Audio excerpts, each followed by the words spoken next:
All right, how's it going? Welcome back to another video here in the series on mechanics and relativity. We are still working through this section here on forces, and right now there's quite a lot of stuff written on the board, and the things that are written on the board are kind of these ways which we can compartmentalize our understanding of physics. Both the left-hand side and the right-hand side of the board, they're things that we've seen before throughout the video series, but I wanted to just write them down again as a means of sort of introducing what we're going to be talking about. So the first thing on the left here is this diagram that we've kind of seen before at the very beginning of the video series. It is a sort of graph that varies in particle speed and particle size. And what we've learned is that depending on a particle's speed, is it moving at everyday speeds or is it moving close to the speed of light? And then in terms of its size, is it a macroscopic object like a table or a chair, or is it a microscopic object or even smaller, right? Is it a quark or some subatomic particle? Depending on the size and speed of our particle, different laws of physics are going to govern whatever system we're looking at. The regime that we're primarily interested in, at least for the first kind of big chunk of this video series, is when we're looking at mechanics. We are primarily going to be interested in this upper left-hand corner of the board. I realize this says just mechanics, and then there are two quadrants that have the word mechanics in it, right? We have classical mechanics and quantum mechanics. When we say mechanics here, we're kind of inherently implying classical mechanics. We are interested in things that are not moving at the speed of light and are not these tiny objects. That they're things that we can see in everyday life, right? So classical mechanics tends to be the regime that we are interested in. And what we've done so far when looking at specific types of forces that show up in classical mechanics is we've paid attention to the first of these fundamental forces. And we had this list up at some point saying that all forces at some base level are composed from one of these four possible forces. And we've taken a look at the gravitational force in the last couple of videos. So what that means then, going forwards, is that if we want to keep talking about forces, then it might be a good idea to just kind of go down this list. Say, okay, we've introduced gravity. Now we're left with the electromagnetic force and then the strong and weak nuclear forces.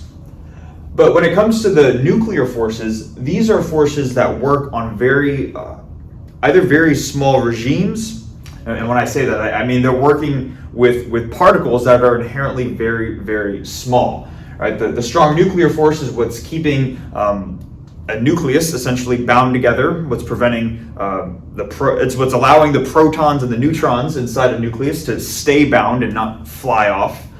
And then the weak nuclear force, it's responsible for certain nuclear processes like nuclear decay and stuff like that. So the main idea is that these two forces, while they're certainly interesting and worth knowing about, they don't tend to produce any significant effects in the regime of classical mechanics. And because of that, we're not going to be talking about either of the nuclear forces in this video series, really. So what that leaves us with is, if we've already talked about gravity, now we're going to be talking about electromagnetism, the electromagnetic force. Now, the electromagnetic force also works, or it also acts on very tiny particles. An example of a particle that's under the influence of the electromagnetic force is a proton. Another one is an electron. So these really tiny particles are influenced by this force right here. And we might be inclined to say that, well, that should mean that if really small particles are influenced by the electromagnetic force, then shouldn't we be saving our discussion on the electromagnetic force to particles of small size, kind of within this lower row right here of the diagram? But it turns out that while that's true, there are also many macroscopic objects that we can physically hold that are under the influence of the electromagnetic force. Probably the first common one that comes to mind is if you imagine you have a magnet on a refrigerator. I know a lot of people put magnets on their fridges and stuff like that. And a magnet is something you can quite literally hold, right? And you might have even played with magnets as a kid. That is an instance of an object that is certainly has a significant size, meaning certainly bigger than order of 10 to the negative 9 meters, but it is still under the influence of the electromagnetic force. And there are plenty of other examples as well.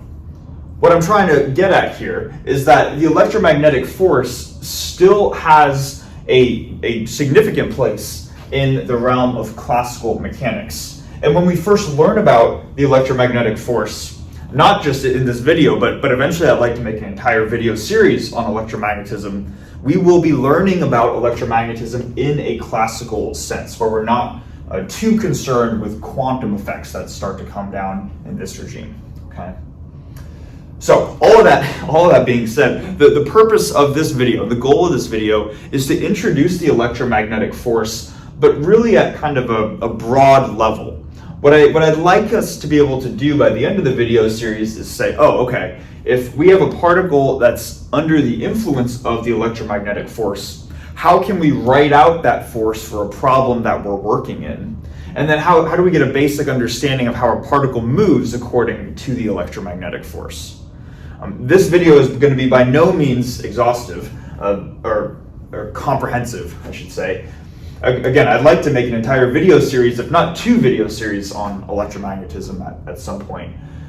So this is going to be just kind of a broad introduction to the electromagnetic force for now. So hopefully that makes sense. Now, assuming all that makes sense, I'm going to first erase the board, and we're just going to kind of start the discussion with something that we're going to see is called the Lorentz force, and then go from there.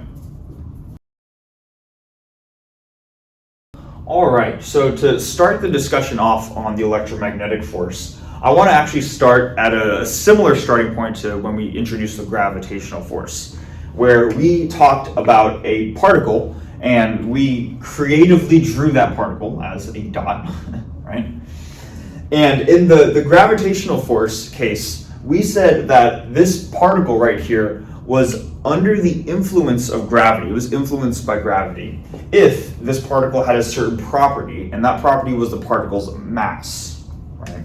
So we typically denoted mass with the letter M, and right, the basic idea is that any particle that has mass will be under the influence of gravity. Now, with the electromagnetic force, we can sort of paint a similar story. Any particle with a certain property will be under the influence of that electromagnetic force. But it is not the particle's mass, it is a different property, and it's called the particle's charge. All right. So the letter that typically gets denoted for a particle's charge is the letter Q. Admittedly, I don't remember off the top of my head why electric charge is denoted with the letter Q.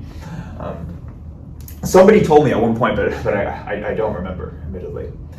So if you were to take anything away from this video, there are 2 main takeaways that I hope we get. The first is this one right here, which is to say, when does the electromagnetic force act on something?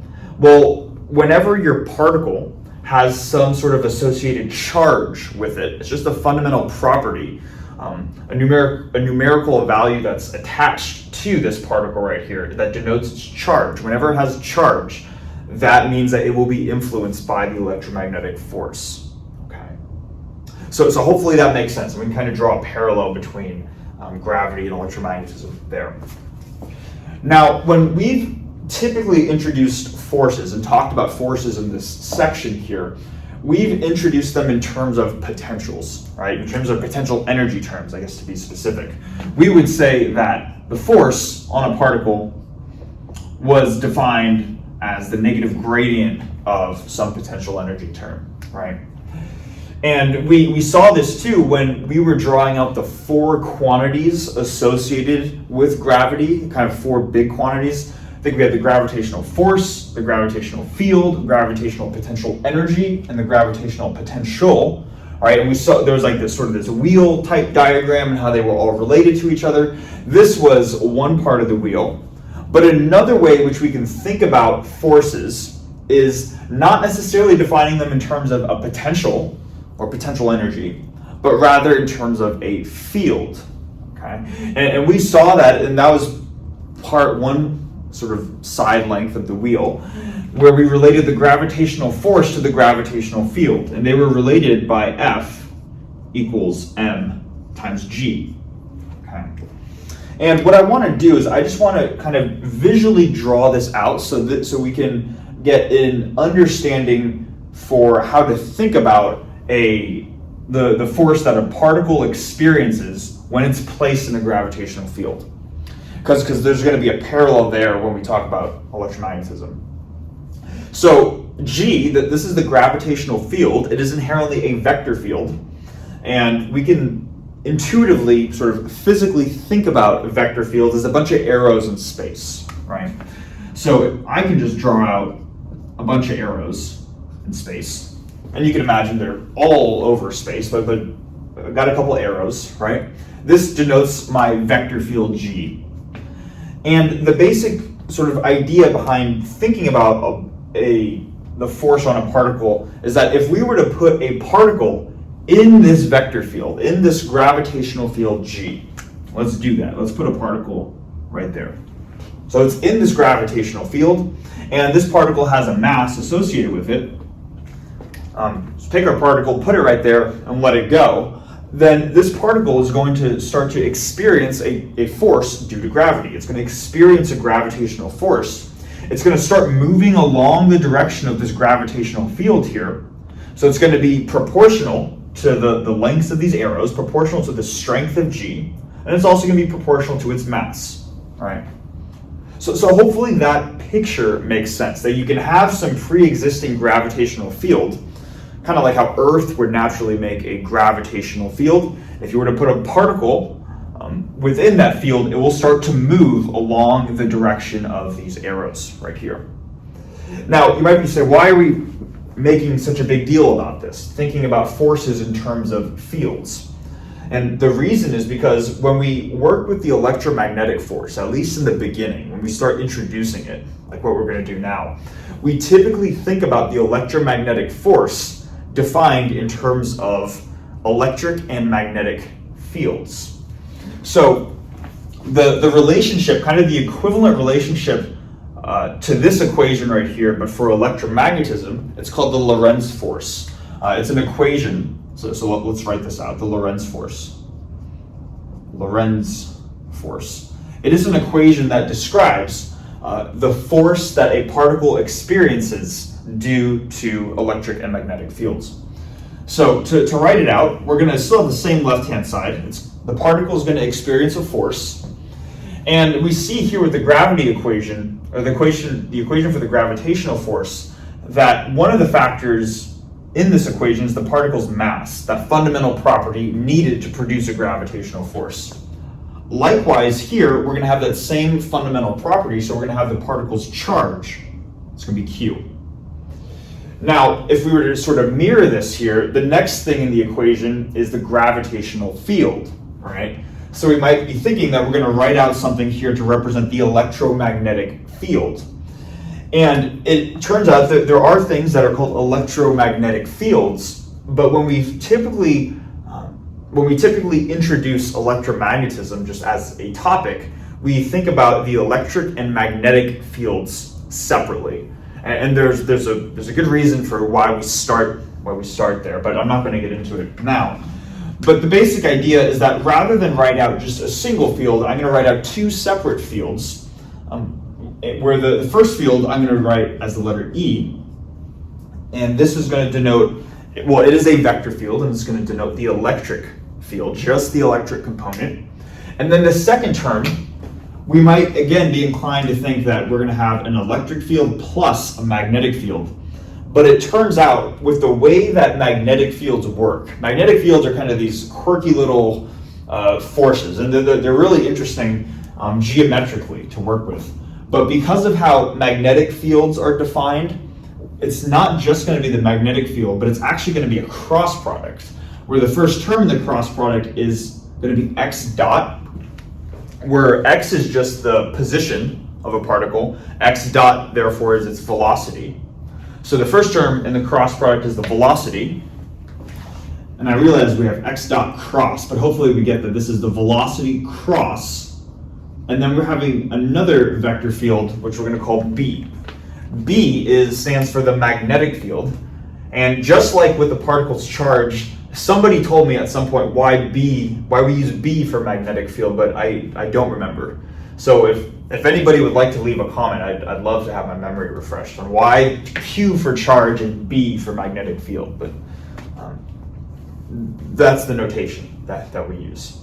And hopefully we see here that there are some similarities in the sense that it's a particle property times a field. It's just that now we have two fields rather than one. We have one term representing the electric field and another term representing the magnetic field.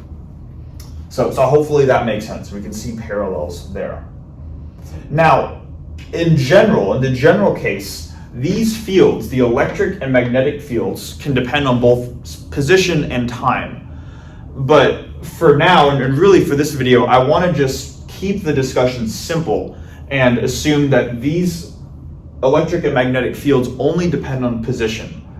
They could even be constant, right? Just purely constant. But for now, I don't want to assume any time dependence. And there's a good reason why. We're going to see why in a second here. But for now, we're just going to assume that E is equal to E of x. So there's no t dependence, and then the same thing with the magnetic field. Okay. Right. So again, we're going to see just pretty soon why we're going to want to impose these conditions, kind of these simplifying conditions for our fields. But just one more thing I want to mention before we do that is to notice that because we have this cross product here, cross products are naturally interesting within themselves, but one of the inputs is inherently x dot, right? The velocity of a particle. So we could ask ourselves, what if we had a particle that is just, if we were to draw out similar arrows, these were arrows for a gravitational field. Let's say we have similar arrows for a magnetic field, and we were to drop a particle with charge Q into this magnetic field. So these arrows only correspond to B right here, not E. So we drop a particle, it has charge Q, place it in a magnetic field, and we drop it in such a way where it's not moving, it's stationary, right? What's interesting, and this is kind of one of the first differences between gravity and the electromagnetic force, is that if you have a particle with mass m, you put it in a gravitational field, it's always going to move along the arrows. But with the magnetic field specifically, so if these arrows correspond to B, we can just look at the structure, the mathematical structure of the Lorentz force right here. And what we're doing, if we're placing this particle and just keeping it stationary, the velocity of that particle is inherently zero. So that we're not drawing any electric field, so that term goes to zero. We'll just pretend this is zero. And then that leaves us with this cross product. The first input to the cross product is just the zero vector, so hence the overall force is zero. What that's telling us is that with the magnetic component specifically, this is a situation where you could have a charged particle and it doesn't seem to be influenced by this field, because magnetic fields require not just particles to be charged, but they need to be charged and moving at the same time. They need to be having some sort of velocity associated with them. Okay.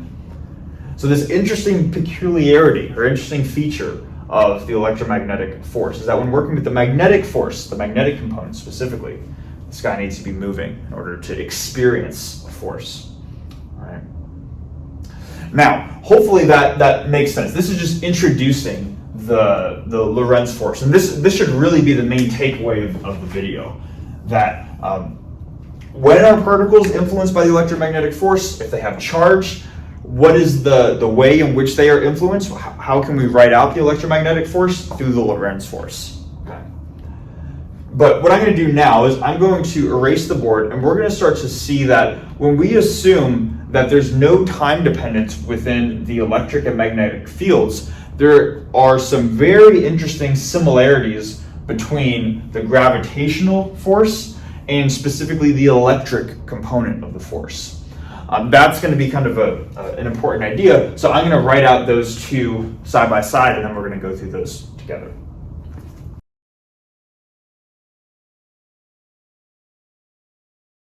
Okay, so what we have here is sort of a column for the gravitational force, and then a column for this thing which we're going to call the electrostatic force. So in general, we have the electromagnetic force. That can be split into both the electric force and the magnetic force. So generally, we would be thinking about this as the electric force. But in the case where there's no time dependence, in other words, we can say that our electric field, E, only is a function of space and not both space and time, then the lack of time dependence means that our electric field is static. It is not evolving. So we call this the electrostatic force. And when talking about the electrostatic force, there are there's this really interesting idea where mathematically these forces essentially look identical to each other. So let's see how that works. Starting with the gravitational force, if we were to have two particles, right here and here, and our particles have respective masses, m1 and m2, then we saw that they will experience a gravitational force due to each other, due to the fact that they both have mass, and that gravitational force is equal to F. There's a minus sign because this force is inherently attractive. These particles want to come together towards decreasing distances. And then it's a fraction of things. Where in the numerator, we have a constant g, this universal gravitational constant, that denotes the strength of the gravitational force, times our first mass m1 times our second mass m2, divided by the distance between them, r squared, and it points in the radial direction. So we call this an example of an inverse square law, right? Well, likewise, with the electrostatic force, we could have two particles, and rather than masses, they could have masses, that's possible, but rather than just having masses, these particles have charges, Q1 and Q2, then they will experience an electrostatic force, F, that's equal to a fraction, where the first term in the fraction is K. It's this constant that we'll I guess briefly describe, then times the product of the charges, the fundamental property that allows these guys to be under the influence of the electrostatic force, divided by the distance between them squared, divided by r squared. Let's make that r a little better, and then pointing in the radial direction. Okay. So very, very similar in their mathematical structure. They are both inverse square laws, and even down to the components of the fraction, they are very similar. Right? Now this k term right here, k is equal to a fraction in itself. The reason why I didn't write out this fraction, so it's going to be 1 over 4 pi times this constant epsilon naught. Epsilon naught, this is the Greek letter epsilon, subscript naught. That denotes the permittivity of free space. That's what they call this constant, the permittivity of free space. And roughly we can think of it as how strong the electric field, or what is the strength of the electric field when we're in a vacuum. That's why they're calling it the permittivity of free space. When we eventually make an electromagnetism series, we'll talk about how this quantity here would change. The strength of the electric field changes when going through a medium that is not just a vacuum, empty space. But by default, we just use epsilon naught. This is the strength of the electric field in a vacuum. Now, I didn't write out K being this fraction in this expression here because I really wanted to show the parallels between the two. But we can more or less see that it still serves the same approximate purpose as defining the strength of the force in question. Okay. So hopefully that makes sense. Now, there are further parallels that we can make as well. Just like how with the gravitational force, it could be defined in terms of a gravitational field, m times g. The electrostatic force has a similar expression. And it is really just the first term in the Lorentz force, because the Lorentz force is a sum of two terms. the electrostatic force is just the charge of the particle times the electric field, okay? And then, of course, we could continue to write out this and go through other quantities as well. I'll write out one more similarity between the two, which is to define this field right here in terms of a potential, where we said that the gravitational field in previous videos was the negative gradient of a gravitational potential phi. And maybe now I'll call it phi sub g, just so we're saying that this is the gravitational potential. Well, likewise here with the electrostatic force, the electric field E can be defined as the negative gradient of the electrostatic potential. And I'll write phi sub E like this. I think what I'm going to do actually is I'm going to write phi sub g, and I'm just going to write phi here. Note that this is going to be the electrostatic potential, this scalar quantity, this scalar function right here. And normally when you're working with a problem and they give you that the potential is phi, it's certainly clear enough within the problem that you're either working with the gravitational potential or the electrostatic potential. So from context, normally there aren't subscripts on these quantities, and you can just denote, you can figure out what phi refers to based off of the problem or the context. Okay. So we see, like, essentially mathematically these two things are the same, and that's really nice because what that means is that whatever we've learned about the gravitational force, we can just immediately apply to the electrostatic force. Okay. Really, there's only one difference between these two forces right here that's noticeable on the board, and that has to do with the sign in front of these two forces right here. So I just want to take a little bit of time just to make sure we understand that. This negative sign comes from the fact that the gravitational force is inherently an attractive force. Now, the reason why this minus sign here, or is here, has to do with the fact that masses of particles are always going to be positive quantities. They're going to be positive or they're going to be zero, but we think of masses as positive quantities. So then what that means then is that if we look at this fraction, g is that 6.67 times 10 to the minus 11, but it's a small number, but it's positive. The masses are positive, and the distance between the two particles is positive. So this entire fraction is positive. So in order to guarantee that these particles want to come together due to gravity, like this pen wants to come towards Earth if I drop it, we need to have this minus sign right here to say that they are the distance between them decreases as the force is exerted. Okay.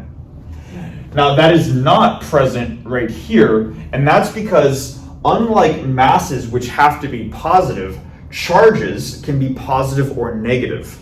And that difference in sign really has some implications on how this force can interact. And here's what I mean. Let's just say that, or let's take a look at this fraction here, like what we did with the gravitational force. F is equal to this, or K I should say, it's equal to 1 over 4 pi times epsilon naught. Epsilon naught is another just small but positive number. So K is going to be positive. Q1 times Q2, that could be positive or negative depending on if your particle has a positive charge or a negative charge. The most common example of a positively charged particle is a proton, and then electrons are the common example for a negatively charged particle. And then we have r squared, that's the distance between these particles squared. That's always going to be positive, but we see that whether or not this fraction is positive or negative really depends on the product of these two quantities. So let's just quickly look at both of those cases. We'll start with the case where we have Q1 times Q2 is greater than 0. So the product of charges is positive. Let's just think about what that would mean. Some ways that we can get a positive number out of this is if Q1 and Q2 are both positive, or if Q1 and Q2 are both negative, right? Those are the two ways that you can get a product that's greater than 0. And what that means is that if you have two positive charges or two negative charges, more generally, if you have two like charges, whether both positive or both negative, then that means this fraction is going to want to be positive, okay? Now let's think about for a second what that means, because we know in the gravitational force, this negative sign means these particles want to come together. So if this product right here is positive, that means this fraction now is positive. So particles are not going to want to come together, but they're actually going to want to go apart from each other. And this is the idea that if you have two like charges, if you take two positives or two negatives together, they repel each other naturally. So you might have heard the phrase like charges repel. This is the mathematical structure that explains that. And then of course you could just take the opposite case, right, where the product of charges is less than 0. Q1 times Q2 is negative. That's just the case where one of your quantities is positive and the other one is negative. Now that causes your fraction here to be negative, which means there would be a minus sign right here, right? And that minus sign would then match the structure of the gravitational force. And we see with the gravitational force, this negative sign means the particles want to come together.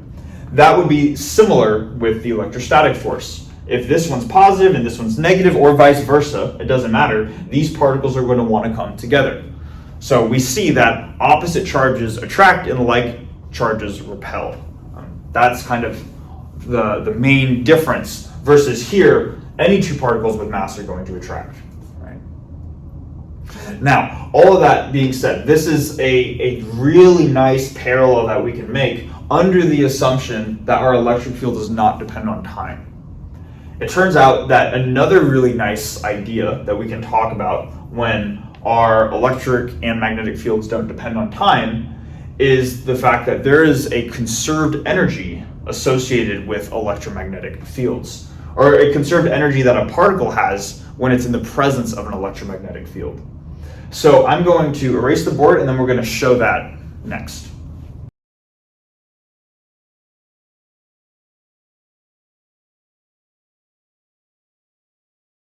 Okay, so here we have this claim, which I want to make sure we understand the notation because it might get a little bit confusing if we're not careful.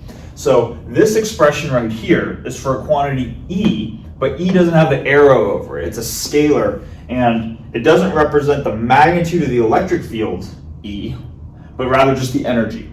Okay, so hopefully that makes sense. We're going to call E the scalar, the energy, and then E with the arrow, the electric field. The energy of the particle is a sum of two terms. This is the familiar kinetic energy term, the 1/2 mv squared that we're familiar with. And then this is what the potential energy, the electric potential energy looks like for the electromagnetic force. And it turns out then that when you're working with static cases, so the electric and magnetic field don't depend on time, this quantity is conserved. And phi here, I just wanted to write that phi is related to the electric field. It's a quantity we saw on the previous whiteboard. Okay. So we're going to go about showing that it's conserved, and kind of make sort of this interesting realization in the process of doing that. So to show that anything is conserved, you just take its time derivative and set it to 0, right? And if we take this time derivative, we want to show that it goes to 0. I'm going to start out by using Einstein's summation notation and then go back to sort of standard vector notation, because that's useful for me, at least. When differentiating this term, we've seen how to differentiate this term a couple times now, so I'm just going to write it out. This would be m times x dot and a dot product with x double dot. The way we write that out using summation notation is we have x dot I times x double dot I. The fact that they have the same index implies there's a dot product applied to them, right? So this is what happens when we differentiate the kinetic energy term. And then to differentiate this term, Q is just a constant, the particle's charge, that doesn't change. Then with phi, we would end up writing out the ith derivative of phi, differentiating phi with respect to xi, and then maybe let's be not quite as simplistic. Let's just write out partial phi, partial xi. So we're just using chain rule here, and then dxi dt, right? That's how we can take the time derivative like that. So then when we look at this here, we see that if we were to go back to vector notation, this first term is m times x dot and a dot product with x double dot. Notice here that even though when we're working with this electromagnetic energy, we still have m showing up in the kinetic energy term. So we have m x dot and a dot product with x double dot plus q. And then this first quantity right here, that's just the gradient of phi. And gradient of a scalar quantity is a vector. And so this is a vector quantity, dxi dt, that's x dot. So we have two vector quantities and the same idea, right? We have the same summation index, which implies that a dot product is being applied to them. So this is what happens when we take the time derivative right here. And what I want to do is, I actually want to just maybe rewrite this first term right here. Whether we write a dot b or b dot a, it's the same thing. The dot product is symmetric in Rn, in a real dimensional vector, or a real valued vector space. So that's not the point of this. The point of this is that I can interchange those, right? A dot b is the same as b dot a. In a real dimensional vector space, that's right terminology. Now, m times x double dot right here, this is just m times a. This is the force that the particle experiences. So I'm going to rewrite this as f dot x dot, like this, plus this second term right here. So we have q times the gradient of phi and a dot product with x dot, like this. Now, with f here, we have to just ask ourselves what f is. In the general case, a particle is under the influence from the electromagnetic force. We would write out, well, what is the force that a particle experiences due to both electric and magnetic fields? Well, that's the Lorentz force, right? So we're going to write out the Lorentz force now in place of f. So we're going to have q times E plus, and then we're going to write x dot cross b, right? The electric and magnetic terms. That's our expression for f. All of that's in a dot product with x plus the second term. So plus q gradient of phi dot with x dot, like this, okay? Now, if we were to distribute x dot into both of these two terms, let's see what we get. For this first term, distributing x dot into E gives us q times, oh, this is x dot right here, right? Q times E in a dot product with x dot, but let's keep in mind, E is defined also as the negative gradient of phi, right? So instead of writing E, I'm going to write out the negative, let's do this. I'm going to write out minus q times the gradient of phi in place of E in a dot product with x dot, plus, then we have this cross product term. So I'm just going to write the cross product term in parentheses. So x dot cross b, that's in a dot product with x dot. And then plus this final term that we've just been holding on to. So q gradient of phi dot product with x dot, right? And what we see here is that this first term and this last term, they cancel out. And what we're left over with is this expression right here. Now, we have to keep in mind, essentially, as when looking at this cross product, which is to say that whenever we have a cross product, it takes in two vectors that outputs another vector, right? And the thing is that the output vector is going to be perpendicular to both of these input vectors right here.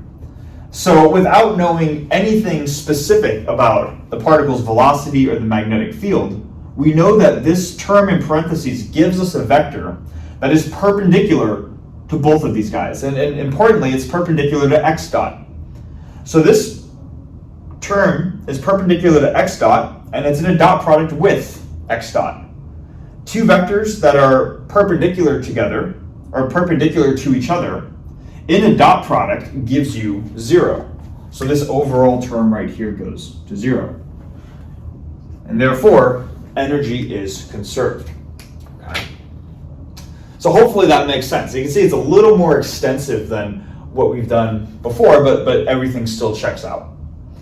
Now, what's interesting, or at least what I think is interesting about this, is that when we define phi right here, phi we're calling just the potential, not the potential energy, but quite literally just the electric potential.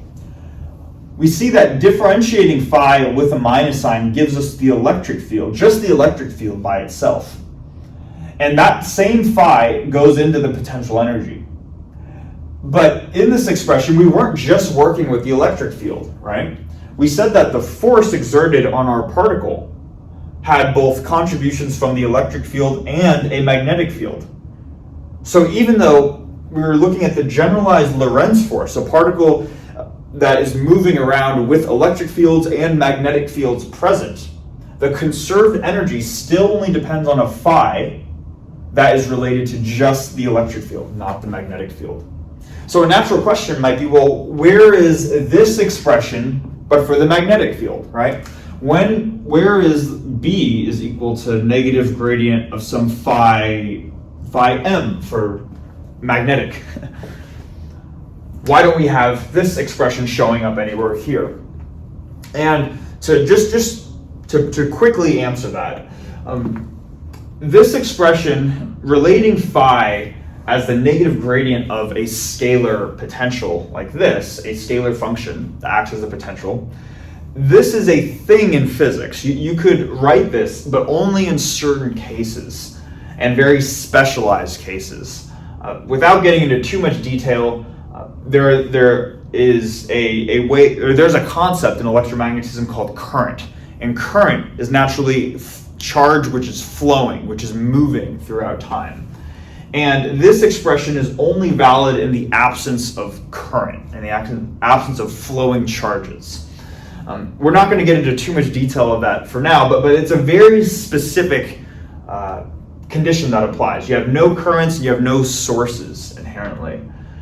It's something that does not apply in the general case, and it turns out that in the general case, the magnetic field does not get defined in terms of a scalar function, but rather in terms of a vector function.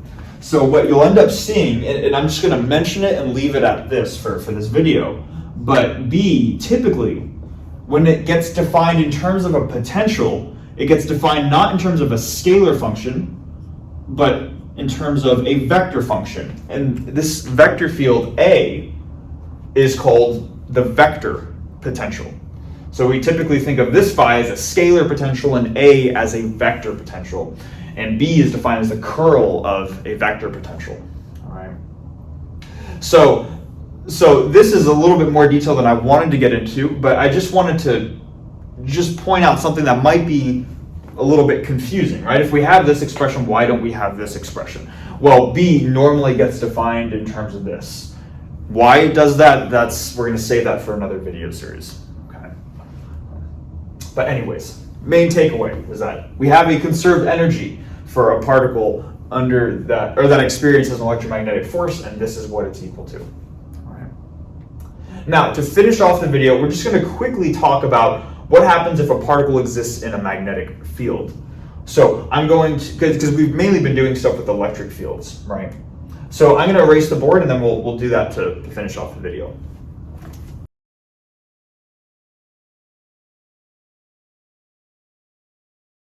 Okay, so to finish out the video, we're going to look at what is the motion of a particle when it's in the presence of a magnetic field, and it has some velocity associated with it. So this term doesn't go to zero, and the particle actually is doing something, right? It's not just staying still forever.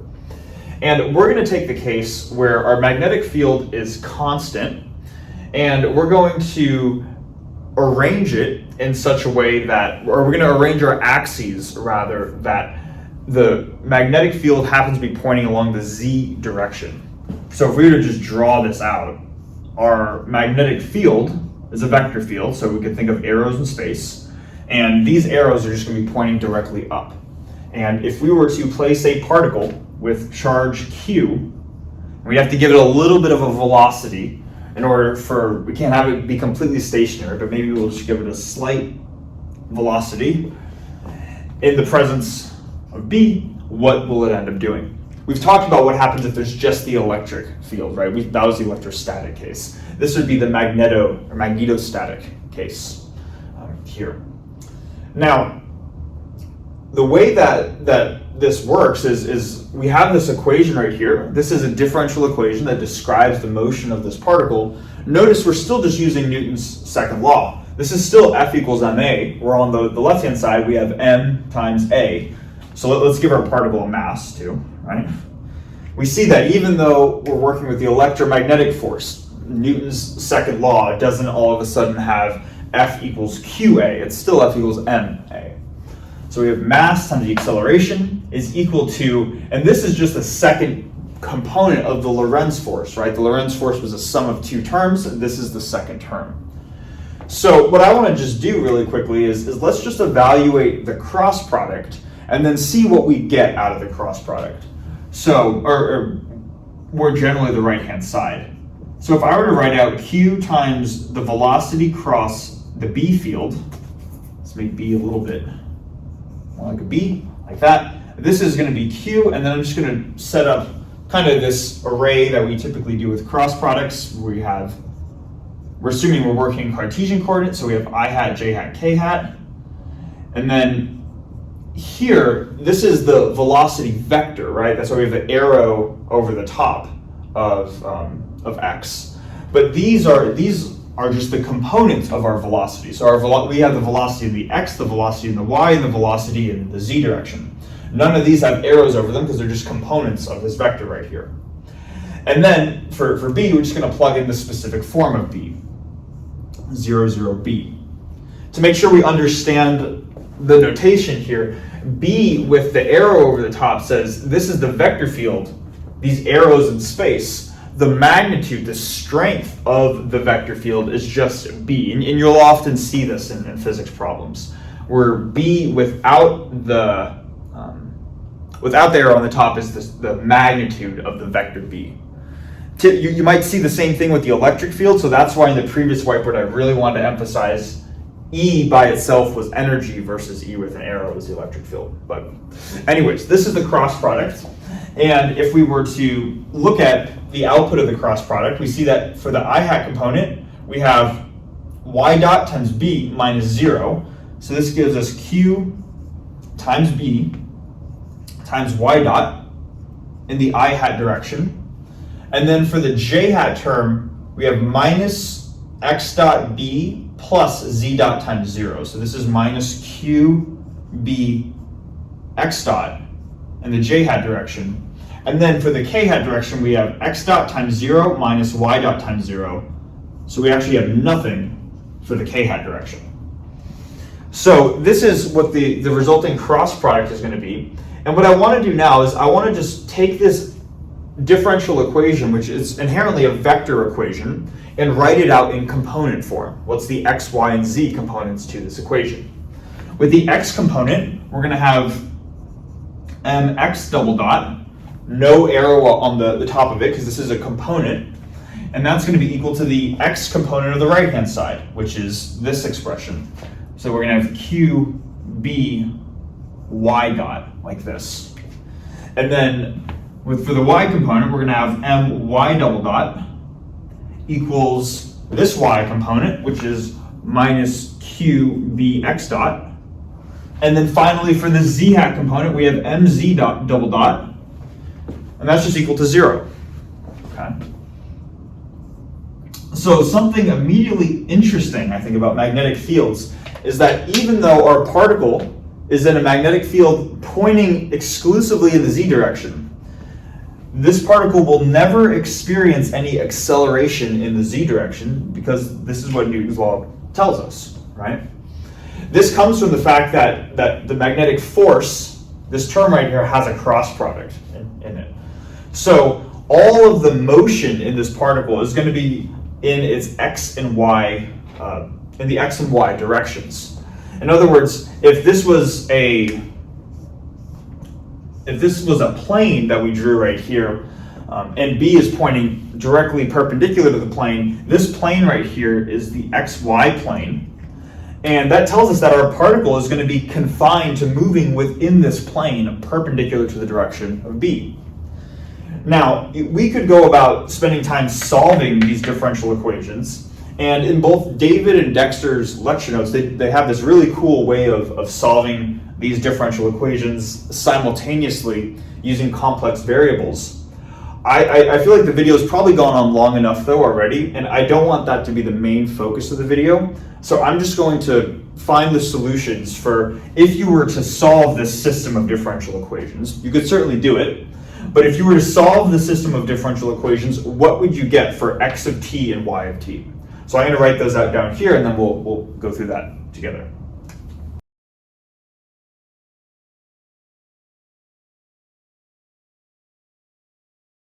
All right, so if it turns out that if you were to solve this system of differential equations right here, you would end up getting that x of t and y of t follow this form right here.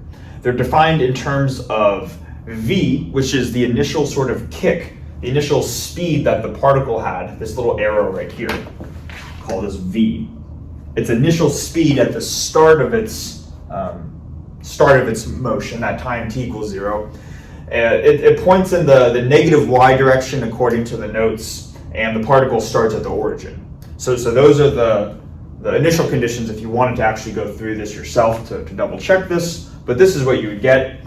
It's defined in terms of v and then omega, where omega is this product of quantities, the particle's charge times the strength of the magnetic field divided by the particle's mass.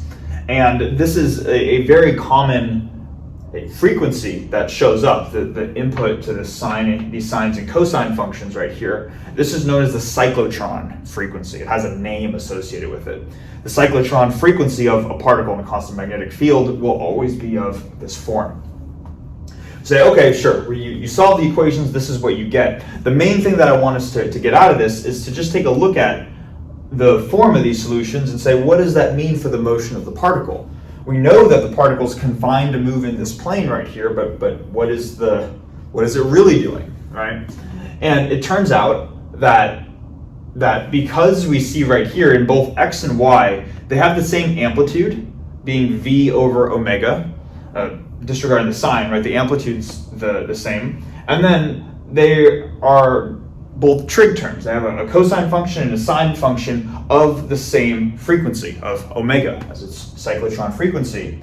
So whenever you have the same amplitude, same frequency, whenever you have functions of this form right here, a particle is going to be confined to move specifically within a circle.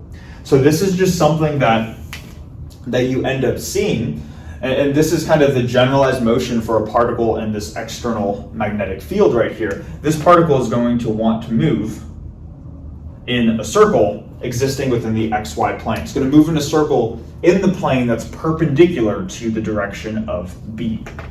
Okay? So, kind of cool, and still just kind of a basic overview of the electromagnetic force. What are some basic things that we can expect when working with a particle that has charge on it? Okay. So I think that's good for this video. I'm going to call it here, and yeah, thanks for watching. I'll see you in the next one.